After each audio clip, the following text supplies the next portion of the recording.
한 탈북자의 젊은 청년의 방송을 보았더니 그가 대한민국 자유의 대한민국에 와서 가장 놀라웠던 장면이 뭐냐라는 질문에 그는 수업 시간에 대화하는 질문과 대답이라고 대답을 했어요. 그러니까 북한에서 있을 때는 완전히 주입식적인 교육을 받았다면 대한민국에 와서는 질문하고 대답하는 교육을 경험했다는 거예요. 그래서 그 탈북자는 처음에 그것이 너무 어색해서 하지 못했는데 시간이 지나고 보니까 이 교육이 참교육이다라는 이야기를 한 방송에 나와서 하는 이야기를 보게 됐죠.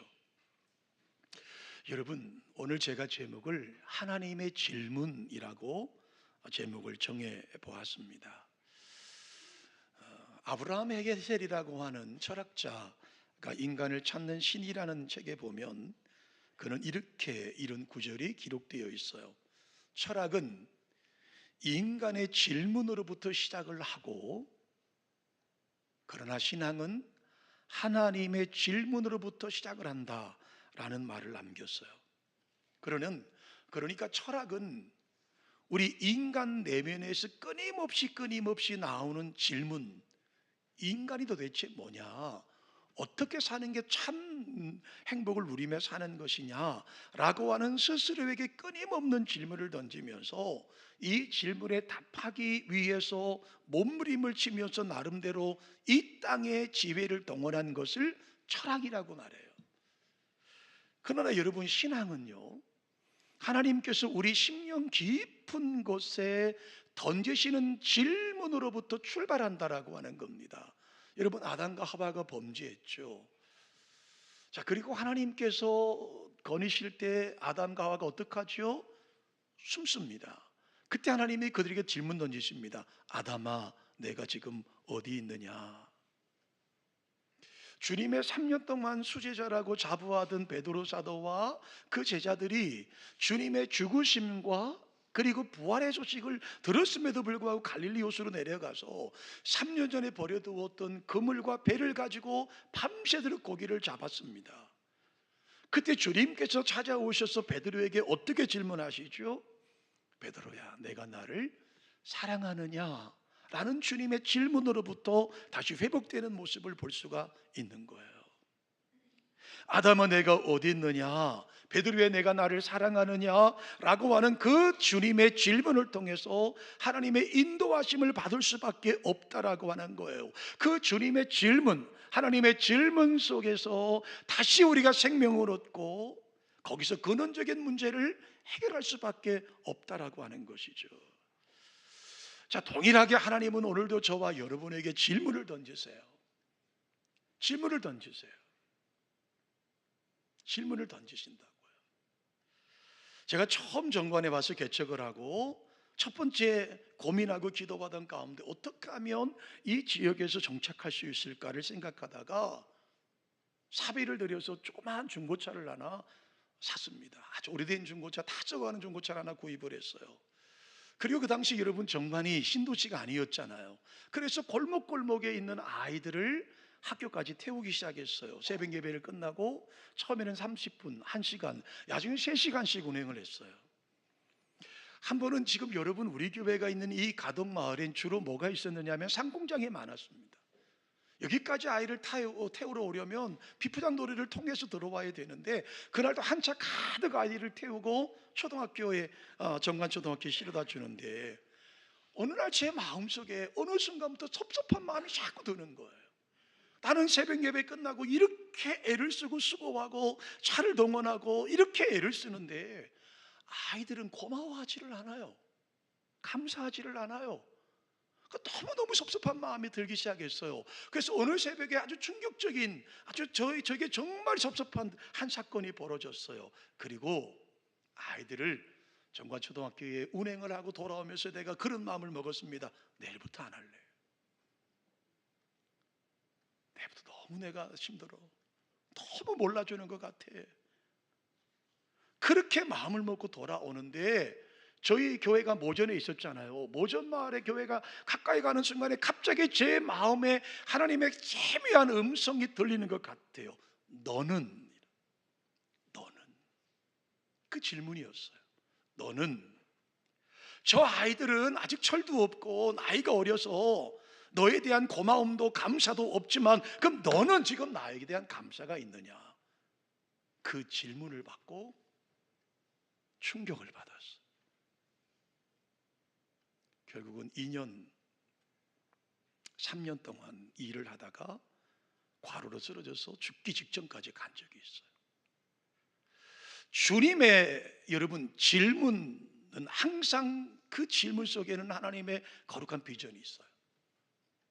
저는 오늘 이 설교를 들으면서 여러분이 하나님 앞에서 하나님의 음성을 듣는 질문을 받으시는 저와 여러분 되시기를 주님의 이름으로 축원합니다. 오늘 본문에도 유명한 질문이 기록되어 있지 않습니까? 인자야, 이 뼈들이 능히 살겠느냐? 하나님께서 에스겔 선지자에게 하셨던 질문이에요.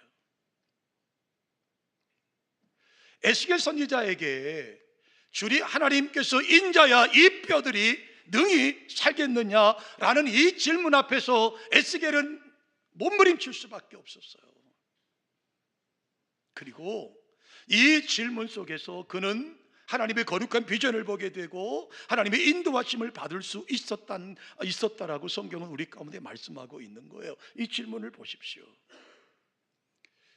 지금 에스겔 상황을 이해하려면 이스라엘 역사를 이해하셔야 돼요. 이스라엘은 사울왕을 최초의 왕으로 시작을 해서 다윗 왕, 솔로몬 왕, 르호보암 왕으로 연결되지요.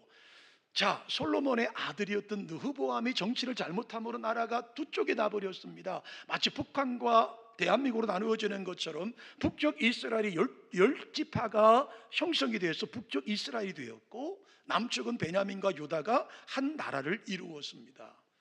그러다가 예수님께서 이 땅에 오시기 722년 전에 북쪽의 이스라엘은 아수르라고 하는 나라에 의해서 나라가 멸망을 당하고 맙니다. 그리고 남쪽 유다도 예수님께서 이 땅에 오시기 586년 전에 바벨론에 의해서 결국은 나라가 망하게 됩니다.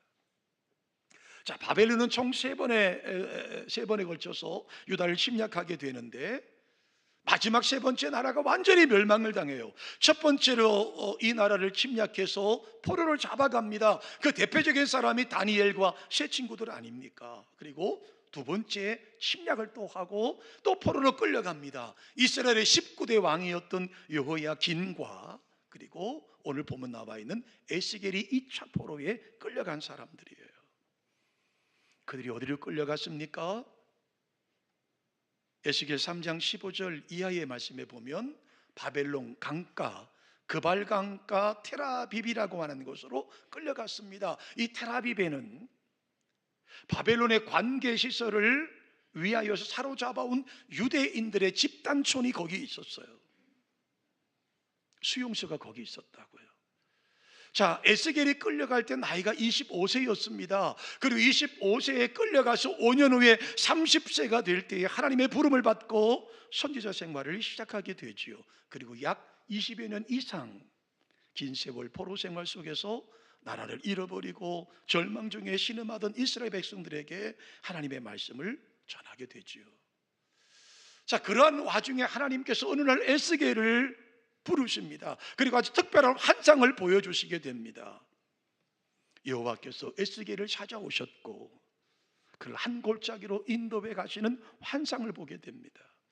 그 골짜기에는 뼈들이 가득했습니다. 그런데 그 뼈들을 자세히 보았더니 뼈들이 너무 많아서 한두 사람의 뼈가 아니라 수많은 사람들의 뼈라는 사실을 알게 됐고, 그리고 그 뼈들은 이미 오랜 시간 동안의 시간이 지나면서 아주 말랐더라고 성경은 말씀하고 있습니다. 뼈들이 죽은 지가 오래된 뼈들이라고 말씀하고 있는 거예요. 이 골짜기로 에스겔을 이끌고 오셨던 하나님께서 에스겔에게 뜬금없이 질문하십니다. 에스겔아, 이 뼈들이 능히 살겠느냐?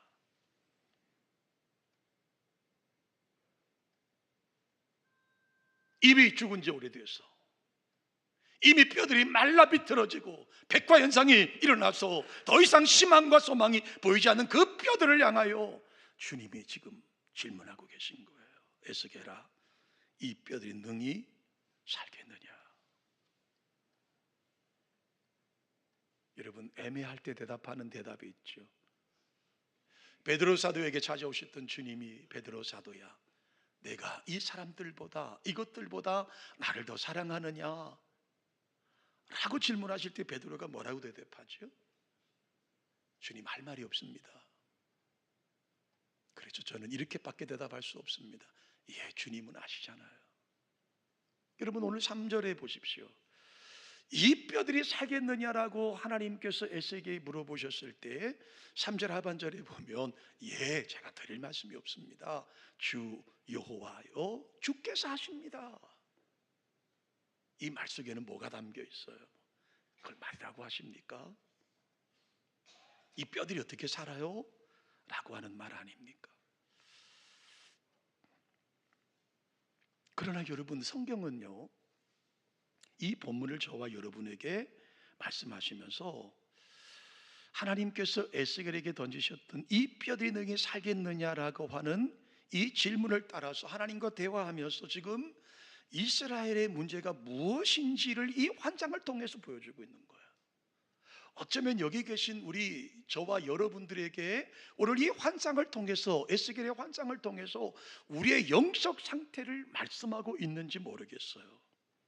자, 그러면 이 메시지가 주는 첫 번째 이유는 그 모습은 뭘까 하냐면 본질입니다. 문제의 본질이에요. 자, 본문 11절을 우리 다 같이 한번 한 목소리를 읽어보실까요? 읽습니다. 또 내게 이르시되 인자야, 이 뼈들은 이스라엘 족속이라. 그들이 이르기를 우리의 뼈들이 말랐고 우리의 소망이 없어졌으니 우리는 다 멸절되었다 하느니라. 자, 하나님께서 보여준 이 뼈들이 어떤 누구를 상징하고 있느냐 하면 바로 이 뼈들은 내가 목회하고 내가 말씀을 전하는 이스라엘 백성들의 오늘 영적인 상태라는 거예요. 포로로 끌려와서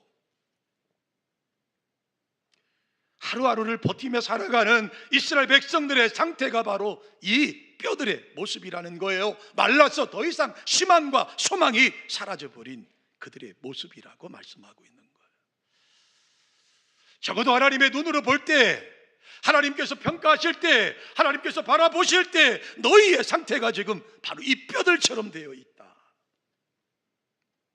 시체도 아니고 죽은 지 얼마 되지도 않은 뼈도 아니고 이미 오래된 세월이 지나서 백화현상이 생겨버린 이 뼈들이 오늘 너희들의 이스라엘의 모습이라고 말씀하고 있는 거예요.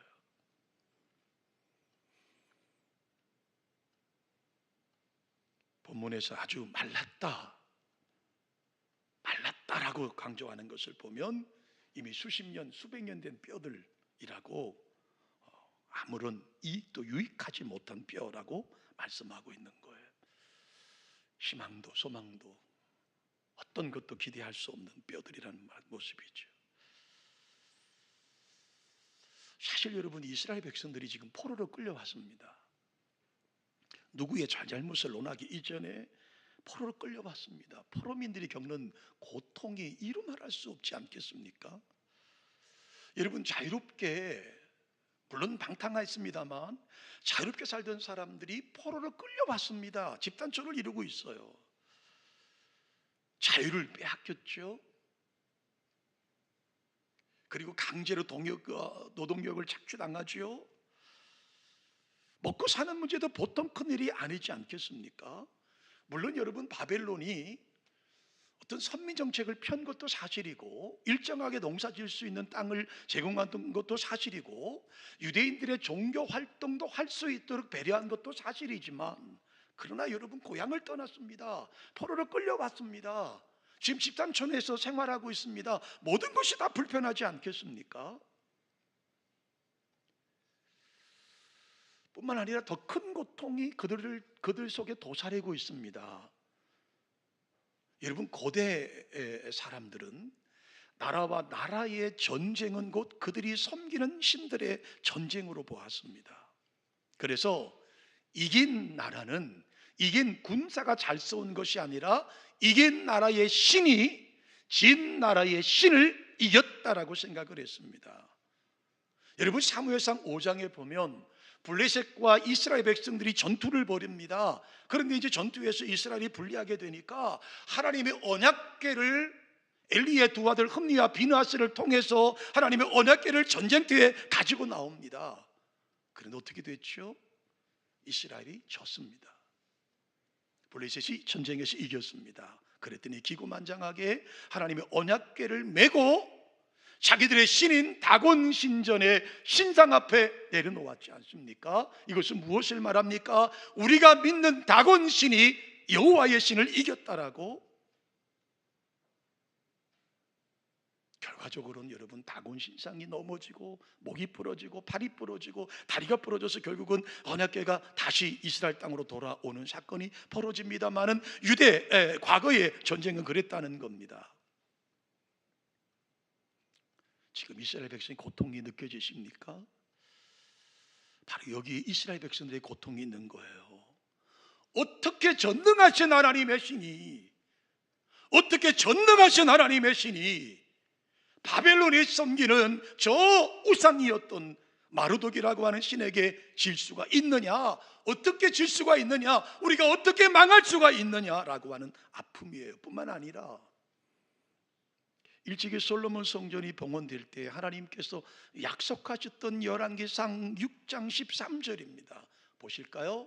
내가 또한 이스라엘 자손 가운데에 거하며 내 백성 이스라엘을 어떻게 하겠다고요? 버리지 않겠다고 말씀하셨어요.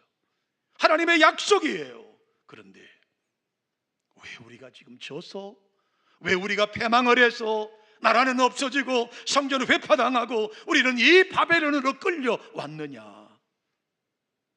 이 마음의 고통이 그들의 마음의 고통이었던 것이죠. 자, 이제 또 다른 전쟁이 있습니다. 포로로 끌려왔으니 여호와를 계속 섬길 것이냐, 아니면 이 바벨론의 신인 마르둑이라는 신을 섬겨야 될 것이냐. 많은 사람들은 마르둑 신 앞에 나아갔습니다. 소수지만 그래도 이방신 앞에 나아갈 수 없다고 버티는 사람들이 있었죠. 그들이 바로 다니엘이었고 세 친구들이었고 에스겔이었지 않겠습니까? 문제는 성전도 없어졌고 나라도 망했고 언제 포로에서 해방될 날도 기약할 수 없으니 그들의 믿음이 점점 쇠약해질 수밖에 없었던 것이죠. 다시 말하면 마음에 하나님의 성전인 단이 무너져 버리고 만 것이죠. 세월이 1년 지나고 2년 지나고 5년 지나고 10년이 지나면서 마음의 믿음의 재단이 점점 무너져가고 있는 거예요. 이제는 더 이상 어떤 기도도 어떤 희망도 어떤 소망도 일으킬 수 없는 상황이 되어버리고 만 것이죠.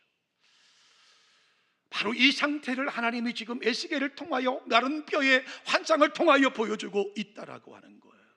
도무지 회복할 수 없을 것 같이 무너져버린 저들의 이스라엘 백성들의 믿음의 현 상황을 말씀해주고 있는 거예요.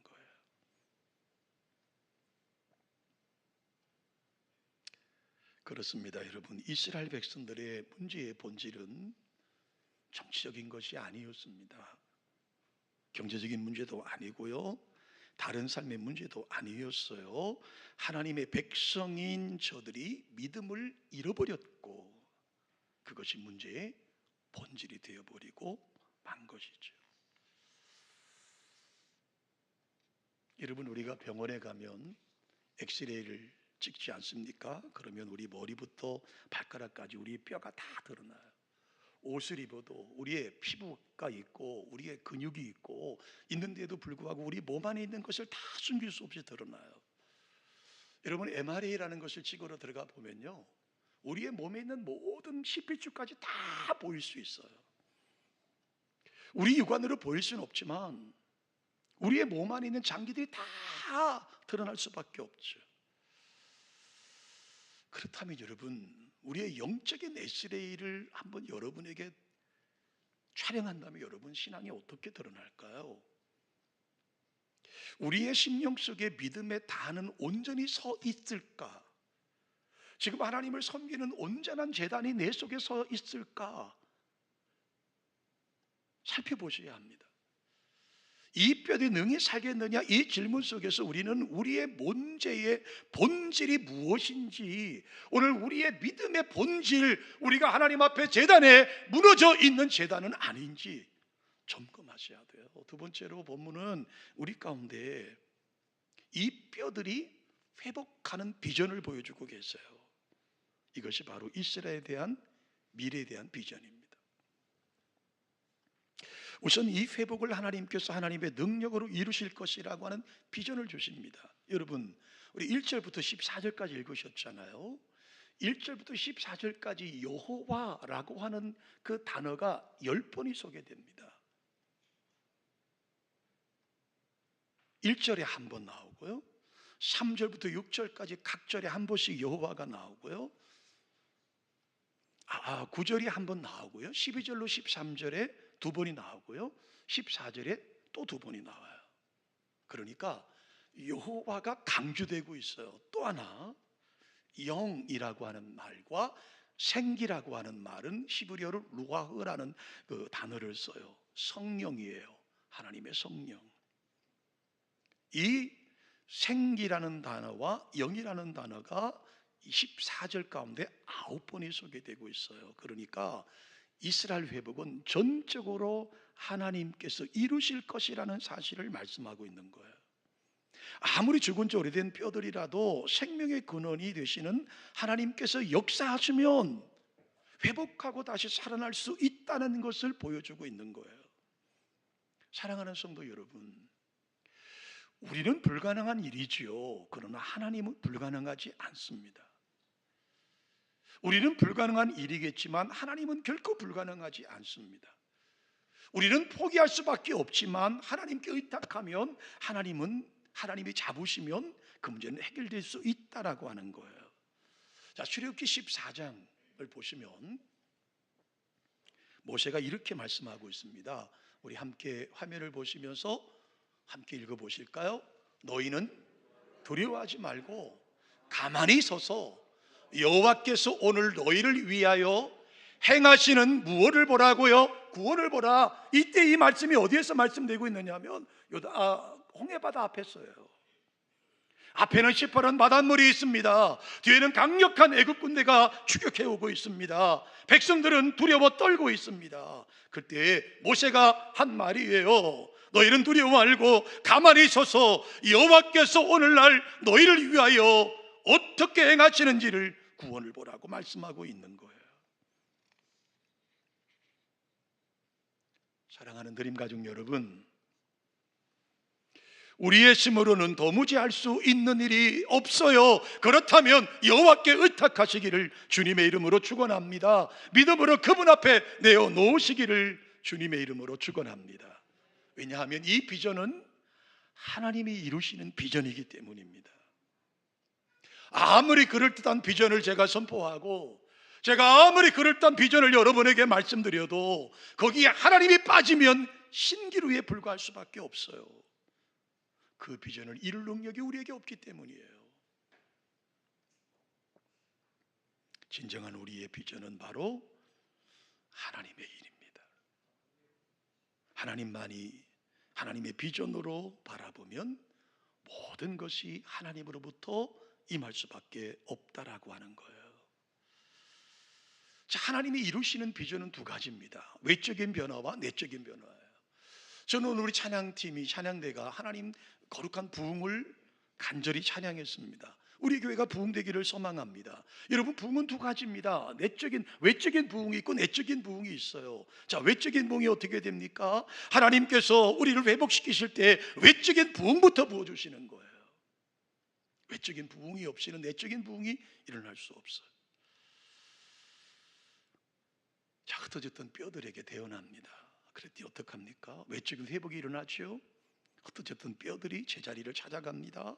그 위에 힘줄이 붙습니다. 살이 오릅니다. 그리고 가죽이 덮였습니다. 이제는 제법 한 군대가 그럴듯해졌습니다. 그렇게 혐오스럽던 그런 뼈들이 이제는 아닙니다. 겉으로 볼 때 온전한 사람입니다. 이게 외적인 부흥이에요. 그 다음에 내적인 회복이 나타납니다. 뼈들에서 사람의 모습으로 회복된 사람에게 드디어 생기를 불어 넣었습니다. 대체 하나님께서 아담을 창조하시고 흙으로 아담을 창조하시고 그 코에 생기가 들어감으로 생명이 되는 것처럼 외적인 부흥의 변화가 일어나고 그 속에 성령께서 임재하게 되니까 생명이 약동하더라는 거예요. 이제 그 사람들이 거대한 하나님의 군대가 되더라는 겁니다. 하나님께서 우리를 회복시키실 때 우리 심령에 큰 부흥을 일으키시고 성령이 충만하게 하시고 우리의 심령이 제단이 바로 작동할 때 우리는 온전한 예배와 신령과 진정으로 예배를 드릴 수 있는 거예요. 이 부흥이 우리 교회 가득하기를 주님의 이름으로 축원합니다. 마지막 세 번째로, 그러면 그 부흥에 가만히 있으면 될까요? 아니에요. 우리가 할 일이 있어요. 본문이 말씀합니다. 13절에 보십시오. 내 백성들아 내가 너희 무덤을 열고 너희로 거기서 나오게 한즉, 마지막 구절을 세 번째 구절만 함께 할까요? 너희는 내가 여호와인 줄 알리라. 이게 에스겔서의 주제입니다. 총 30번이 소개되고 있어요. 너희는 내가 여호와인 줄 알리라. 너희로 나를 여호와인 줄 알게 하려 함이라. 무려 에스겔서에 30번 이상이 소개되고 있습니다. 여러분, 사람이 나이가 들면 치매라는 질병을 받잖아요. 새벽 예배 나오신 분들은 한두 번 보셨지만, 제가 어느 날 교회를 와서 새벽 예배를 지키려고 강단에 올라왔는데 겉옷을 벗고 보니까 양복을 안 입고 온 거예요. 얼마나 당황스럽든지. 그래서 그날 제가 나도 치매인가? 그래서 다음부터는 조심해야지. 양복을 꼭 챙겨야 봐야지. 그리고 3주 후에 또 교회를 왔는데 똑같은 짓을 또 저질렀어요. 죄송합니다. 저보다 연세 많은 분들 용서하십시오. 저도 나이를 먹고 있습니다. 치매가 뭐예요? 치매란 정상적으로 활동하던 사람이 뇌의 각종 질환으로 인하여 지적인 능력을 상실하는 게 치매입니다. 여러분, 치매가 시작되면 가장 먼저 나타나는 증상이 뭐죠? 기억력의 감소입니다. 감퇴. 자기 이름도 잃어버리고 주변 사람들도 누군지 기억해내지 못합니다. 언어 능력이 떨어지고 행동도 제대로 하지 못합니다. 저희 아버님 형제가 3남매이십니다. 고아들이셨어요. 이북에서 넘어온 분들이셨는데 고모님이 한 분 살아 계세요. 올해 90이 넘으신 고모님이 한 분 계신데, 제가 일전에 고모님을 여름에 한 번 찾아뵌 적이 있어요. 90이 넘은 고모님이 부산에 조카가 왔다고 하우스에서 일을 하시다가 나오셔서 저를 끌어안고 막 우셔요. 그리고 저를 제 손잡고 마루 위에 앉으셔서 저보고 뭐라 하시냐면, 조카, 내가 내 말 꼭 들어. 고모 말씀하세요. 뭐 어떤 말씀이십니까? 내가 살아보니까 딸이 있어야 돼. 조카는 딸이 없잖아. 그러니 부산 가거든. 조카 며느리하고 잘 상의해서 딸을 하나 낳아야 돼. 충격적인 얘기죠. 제가 우리 고모님 보고, 고모, 우리 집 사람하고 내가 60입니다.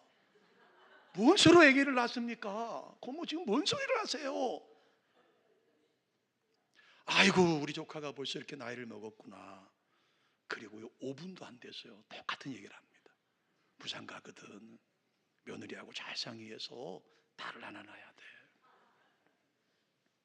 제가 뭐라 그랬겠어요?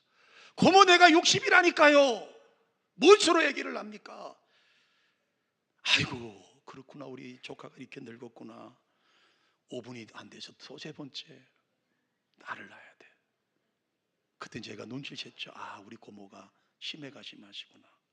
그래서 얼른 이렇게 말했어요. 고모, 제가 내려가서 노력 한번 해볼게요. 그랬더니 말이 쑥 들어가시더라고요. 여러분, 치매가 그래요. 과거와 다른 사람이 돼요. 품위도 없어져요. 치매가 그래요. 근데 여러분, 영적인 치매가 있는 거 아십니까? 영적인 치매가 걸리면요, 영적인 능력을 상실해요. 감사를 잃어버리고 기쁨을 잃어버리고 예배의 기쁨을 상실해버리고 말아요. 영적인 기억력이 감소돼요. 하나님을 알아보지 못해요. 영적인 언어 능력이 떨어지고 기도와 찬양을 제대로 하지 못해요. 그리고 교회를 섬기는 섬김과 봉사에 문제가 생겨요.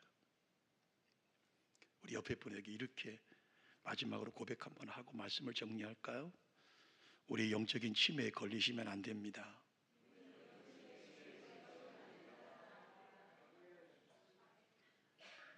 아멘 소리가 별로 시원치 않아요. 다시요. 우리 영적인 치매에 걸리지 맙시다.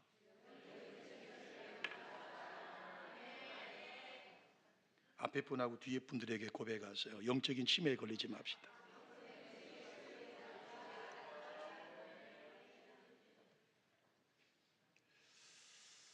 저는 우리 교회가 부흥되기를 소망합니다.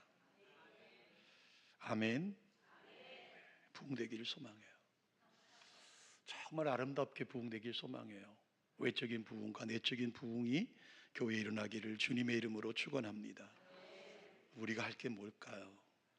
오늘 마지막으로 성경은 이렇게 말합니다. 7절을 보시면 이에 내가 명령을 따라 대언합니다. 하나님의 명령이 있고 내가 할 일이 있어요. 대언입니다.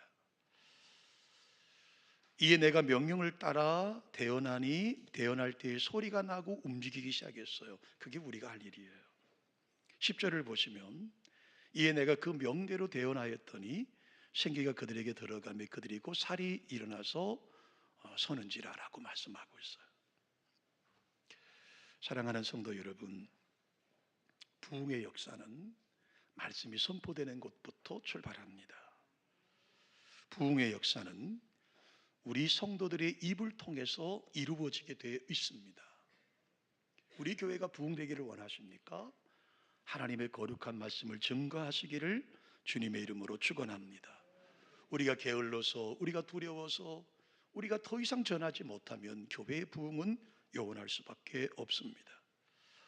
여러분, 로마서 10장 14절 마지막으로 함께 읽어보실까요? 그런즉 그들이 믿지 아니하는 일을 어찌 부르리요? 듣지도 못한 일을 어찌 믿으리요? 전파하는 자가 없이 어찌 들으리요? 오늘 주님은 저와 여러분에게 이렇게 질문하십니다. 이 뼈들이 능히 살아나겠느냐? 너희 교회가 과연 부흥될 수 있겠느냐? 이 질문 앞에서 우리에게 주신 사명을 깨달으시기를 주님의 이름으로 축원합니다. 하나님을 하나님으로 깨달으십시오. 그리고 입을 열어 말씀을 전하십시오. 그렇다면 주님께서 귀한 역사를 이 드림교회를 통하여 이루실 줄로 믿습니다. 고마우신 하나님,